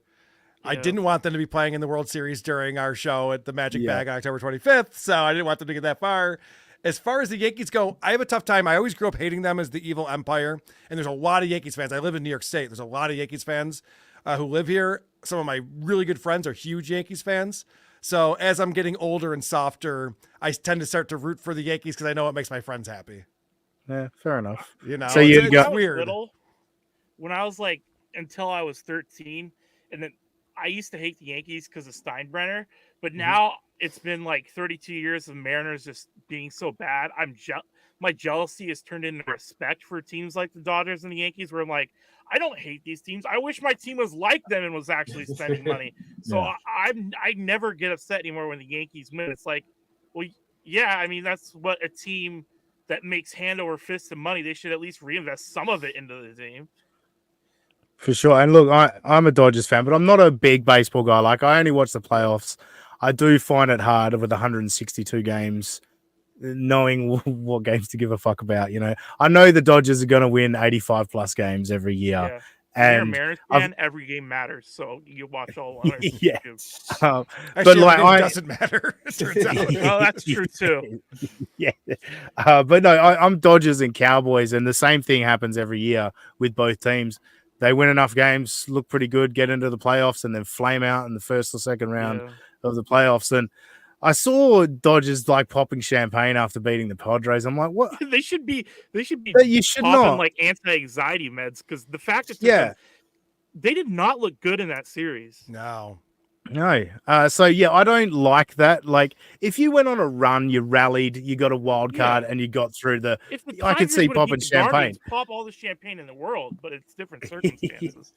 Yeah, like the Dodgers are supposed to be going to the World Series, and every year they miss out. So I didn't like that look, and I didn't like how they played, even though they got through the series. Didn't they just win the World Series a few years ago? What are you talking about? Yeah, but that was the pandemic one. The COVID championship. I gotta say, as a Cubs fan, I hate the way you're talking about this. Oh, they always lose, they always flame out. Dude, you're in the World Series a lot, and you just recently won it. We went 108 years without winning a World Series. You're just flipping about it. Well, we won that one, but whatever. But what he's doing isn't an aberration.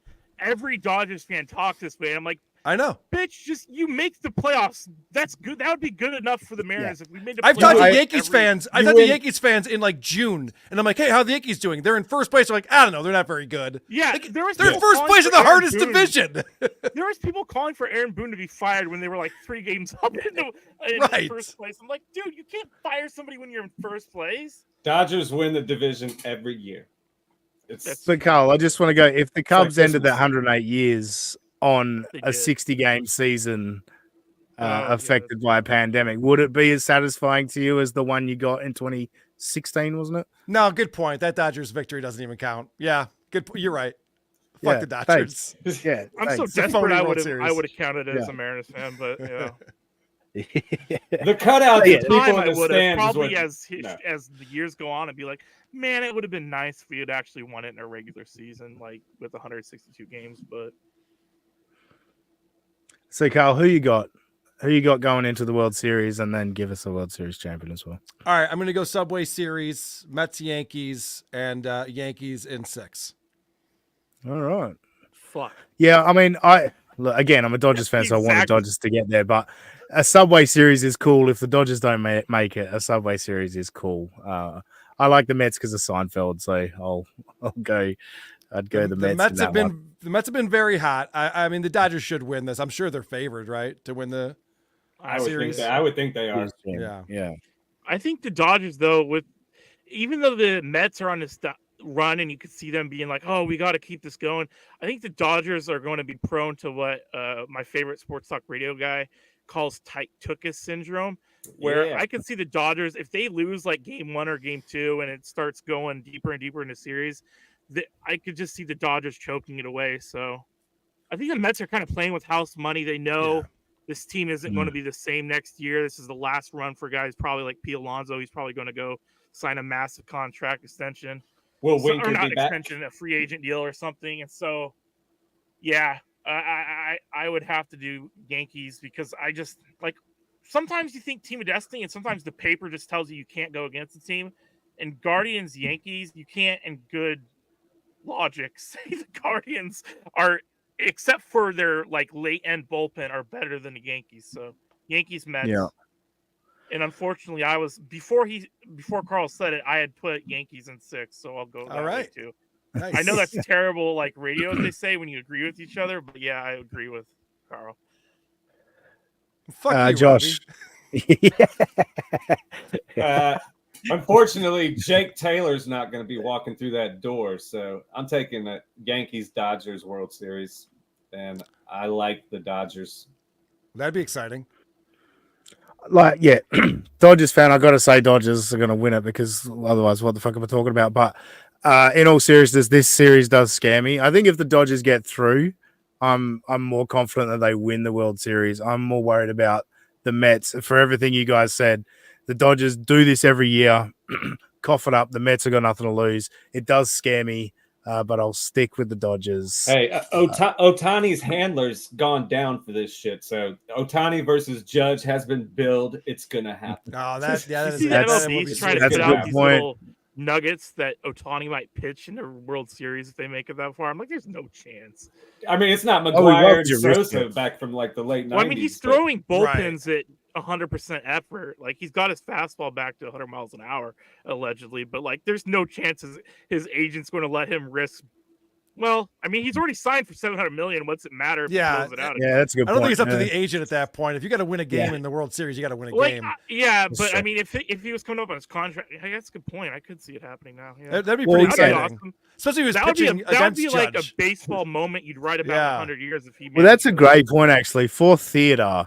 If, like late in the game, they bring Comes out of the Ohtani out bullpen in the against, seventh comes inning out of the, game. Yeah. yeah. That would be great theater. I do like But that. that would mean that he's not playing a position.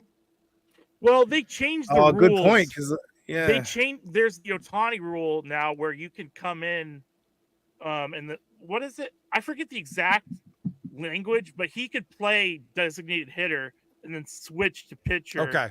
in So the that late would be the innings. move. Okay, cool. Yeah. But I do like that matchup, Ohtani versus Judge. I mean, obviously the regular season, incredible, both those guys. But Judge is not hitting the ball. No, He not doesn't do right well in now. the He's playoffs. not. I wonder if it's because I would love to go back and do like a statistical analysis and see what his average is against top 20 pitchers compared to the rest of the league. 'Cause it Interesting. seems like because maybe they can exploit his holes that other pitchers can't, and he just can't adjust. But Because A-Rod was the same way. A-Rod put up numbers A-Rod was every atrocious season and then in the couldn't do playoffs. shit in the playoffs. Well, that's the funny Yeah. part. You said like Judge hasn't been hitting in this last series, but now Giancarlo's like, hey, let me start kicking it up. Yeah.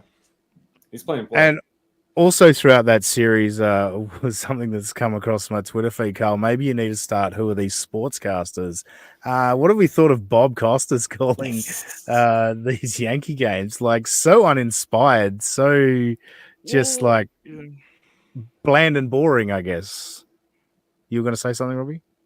I was going to say it didn't annoy me until he sounded almost disappointed during that one double play that happened in one of the games he's calling, and it was like, wait, does he have money on this team? Like, it was like, oh, and that's a double play, and I was like, what's going on? But I don't mind Costas. Is when he starts going off on a soapbox tangent is when he really starts to annoy me. If he was calling football games with that type of like the way he calls a baseball game, then that would be annoying because you need a more energy when you call a football game. In my His opinion. pink eye call was the best. When he was at the Olympics trying to survive with pink eye, that was pretty funny. I got to say, I didn't realize Bob Costas had that history with the WWE. So watching me Mr. neither. McMahon, that documentary, and seeing a young Bob Costas in the ring and shit, I'm like, oh, that's pretty cool. I had more respect for Bob than I previously had seeing that. Yeah, I think. Look, I got a ton of respect for Bob Costas in like as a host, as a presenter. Mhm. He's not a play-by-play guy. I don't know. He used to be. Not to That's me. where he got his. He was good at play-by-play a long time ago.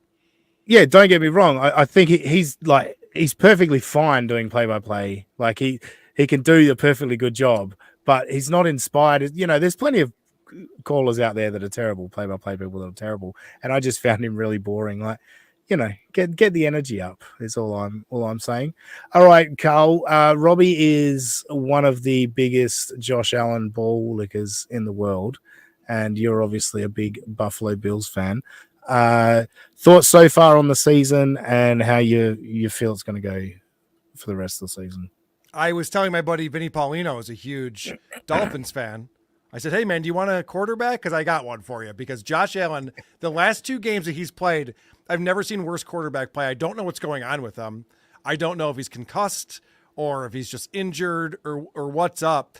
You know, they're trying to say that just because they didn't have their wide receiver Shakir in the game, no one could get open.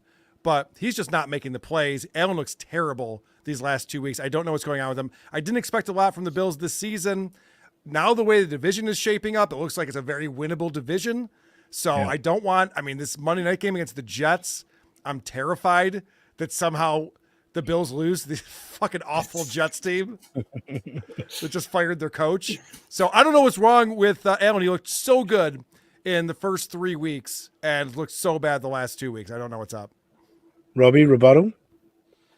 He's definitely concussed and injured, especially the smelling salts thing was a little hard to watch.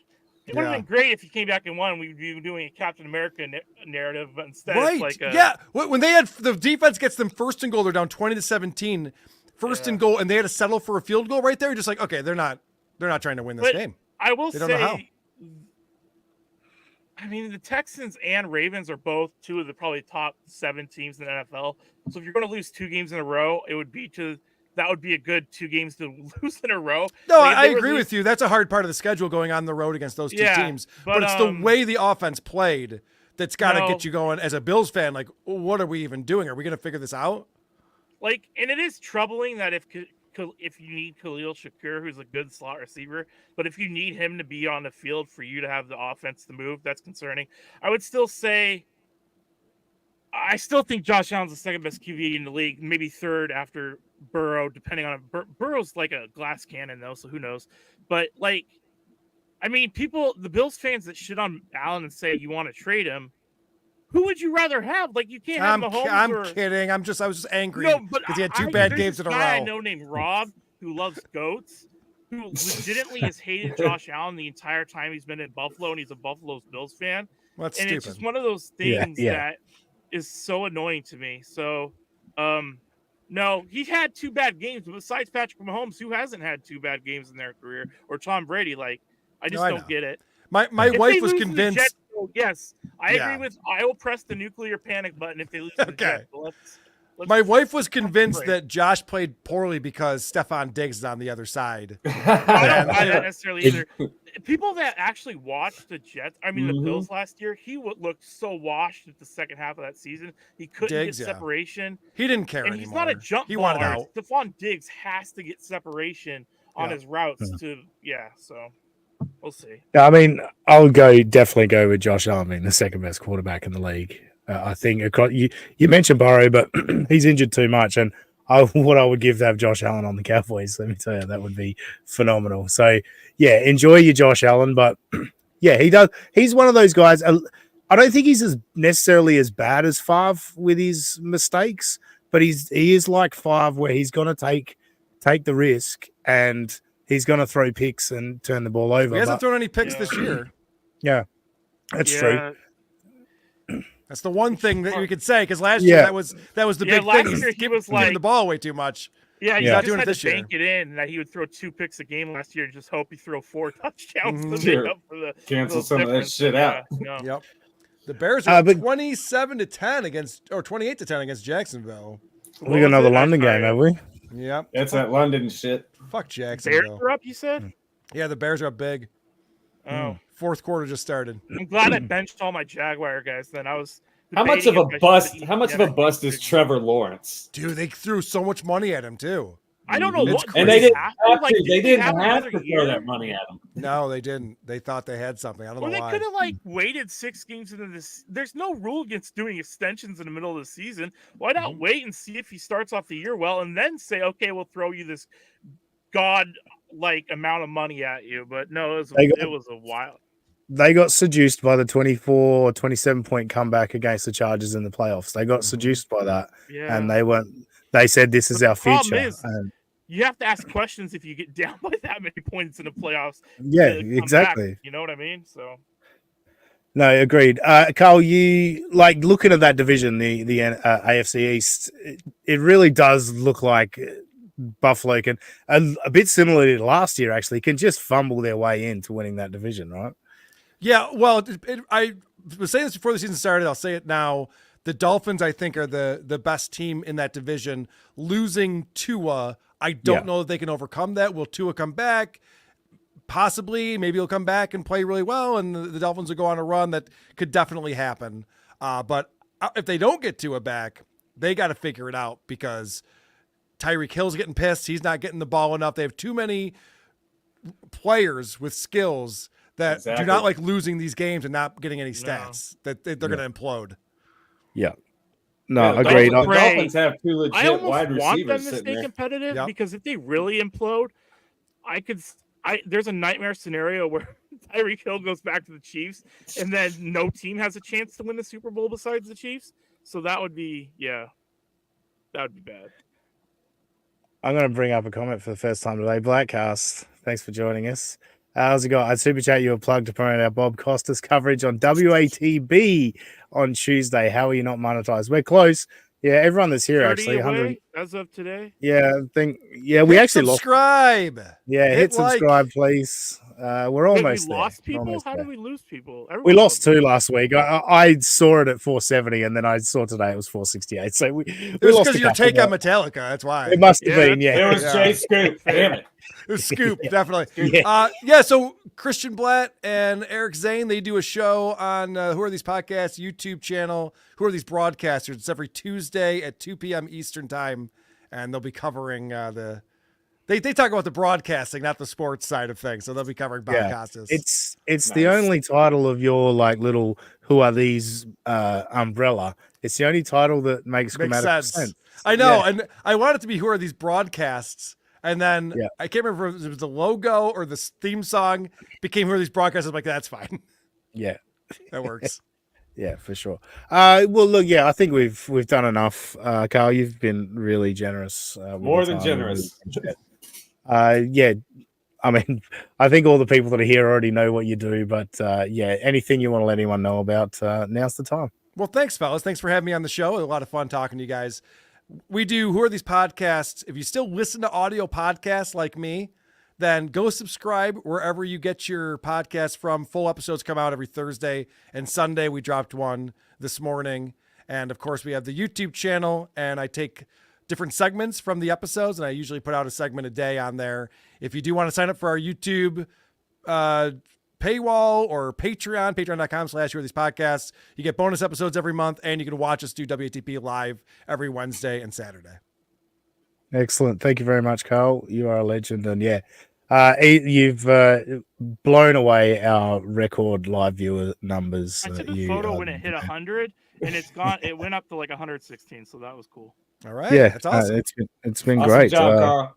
Cool. Yeah, the day after me going on Husey with Steel Toe was our peak before that, but you've smashed through that. So thank you very much for bringing people over, Carl. Well, congratulations to all of your success, Aussie guy. I have to tell you, I thought you handled that situation with Aaron so well because you really showed that you could just be civil and have a calm conversation, and he could not handle it. You really exposed him. The other guy Even with all the blow up name like calling, insane. he did a great job. Yep. It was amazing to me because I was like, I don't think he'll be here longer than 5 minutes once he sees what's up. And so initially I was just going to go straight into asking questions about April. I was never going to ask about Kayla and Ashley LaRue and that. I was just going to ask about April. I was like, nah, start soft, start easy. And all I did was ask him about his show, and then he flipped, and I was like, Holy shit! Like I didn't realize it would Could happen. you this imagine, easily. any of you guys, could you imagine going on a show, you're a guest, they ask you about your show and you get offended by that? I thought we were talking about boxing. Like, I would assume you would ask me about WATP. If we went the whole episode, you didn't bring it up, I'd be like, oh, I wanted to promote my show, but all right, whatever. Yeah, exactly. That's what's crazy. He's so like in defense mode. It's astonishing because like you say, I'm happy to go on any show and talk about anything. There's nothing from my life that you can pluck out that's going to spook me and go, oh shit, no, you're bringing that up. So Right. yeah, that was very funny. And what I will say is, if Aaron does ever go on Hughesy's show again, Aaron, you know what that means, right? Like you should understand that. So if Hughesy does invite you on his show, just understand what that means.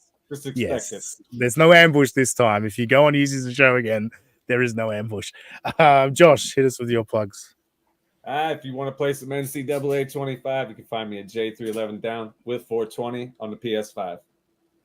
He said that really fast, so I don't think anyone would have got any of that. But that's all right. I'm not really looking to play anybody either. No. Yeah. Robbie. You can find us at USA of AUS Pod. You can find me at Mariner Robbie, and those are both our X accounts. So thank you, Robbie. We do need to get better at promotion and all that shit, but we're getting there. I want to promote Echo Pineapple's YouTube channel, Echo Pineapple, with a 3 where the last E should be. We're doing a show called What's Your Randall? It's a show going back through the XFM days of the Ricky Gervais show with Karl Pilkington. We'll eventually get onto the podcast, but yeah, we're both huge fans of that show. We love Karl Pilkington, and that's awesome. We enjoy breaking it down. It was. It's what got me realizing. I should do a podcast. This stuff is fantastic, and been searching for my Karl Pilkington for years, and maybe I've found him in Robbie, but you never know. But yeah. Producer Chris is such a huge fan of that show, and we talk about it all the time. It's brilliant. We'll have to get you on sometime although we do it way too early in the morning because we do that before this show, so that's way too in the middle. Oh, we'll get producer Chris on then. I don't want to do that. It's too early. Yeah, I definitely do want producer Chris. Actually, I'd love to talk to producer Chris. I bet he would do that with you guys. That'd be awesome. If you could give me a hookup, an email address or something, it would be great because he doesn't seem to have any social media presence, right? I don't know. I think Chad exposed him this week. Oh, did he? Yeah. No. He put out his real name and he said that he worked a job at one point. He had a job. Yeah. Can you believe it? That's crazy. I know. Yeah, I wouldn't believe it. No, I would love to talk Simpsons with producer Chris. And I actually have a nice theory that John is an amalgamation, Stuttering John, that is an amalgamation of every Simpsons character. And there's kind of a link to every Simpsons character. Not Lisa. With John. Not Lisa. Yeah, no, because he thinks he's the smartest person in the room. So does Lisa. Okay, fair enough. Yeah. I got you there. Lisa is the smartest person in the room, though. It's very she's different. not always. Not always. She's in a room with Marge and Homer. Come on. Yeah, right. Fair enough. Well, we don't know how smart Marge is. She holds back. She's very. Anyway, we'll move on. Yeah, so Echo Pineapple's YouTube channel. Check out What's Your Handle every Sunday morning. I think we do 8:45 a.m. Eastern. Definitely want to promote that. And otherwise, for me on X, I am at that sussy guy. Just imagine that Aussie guy and put an S where the A should be. We'll catch you next time on United States of Australia. I mean, Marge married Homer, so